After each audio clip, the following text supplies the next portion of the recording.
Hello guys, চলে এসেছি একটা মিনি ব্লগ নিয়ে। সকালবেলা করব চাউমিন, কারণ কালকে বলছিল আমার মেয়ে চাউমিন খাবে। তো তার জন্য এই যে গাজর আর বরবটি কেটে নিয়েছি এদিকে। আর তার চাউমিনটাকে আগে আমি ভিজিয়ে রেখেছিলাম, তো চাউমিন হয়ে গেছে। এই দেখো, সস নিয়ে নিয়েছি, গ্রিন চিলি নিয়েছি, এমনি টমেটো সস, আর হচ্ছে রেড চিলি। এই দেখো, চাউমিন মেয়ে খেয়ে স্কুলে চলে গেছে।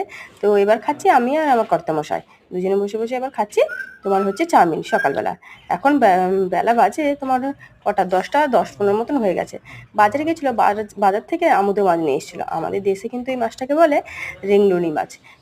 খেতে কিন্তু ভালোই মিষ্টি, বা খেতেও ভালো খুব। এদিকে দেখো, আকাশের ওয়েদার একদমই ভালো না, পুরো ঘন মেঘ, পুরো কালো হয়ে এসছে। সারাদিন তো বৃষ্টি টিপটিপ করে হয়েই যাচ্ছে, আর এই বোধহয় নামবে নামবে করে সত্যিকারে বৃষ্টি নেমেই পড়েছে। এ দেখো কীরকম মেঘের অবস্থা, প্রচুর মেঘ করেছে একদম। দেখতে পাচ্ছ, দূর থেকে রোডটা দেখালাম। তো চলো বন্ধুরা, ভিডিওটা এতটুকুই। যদি ভালো লাগে তাহলে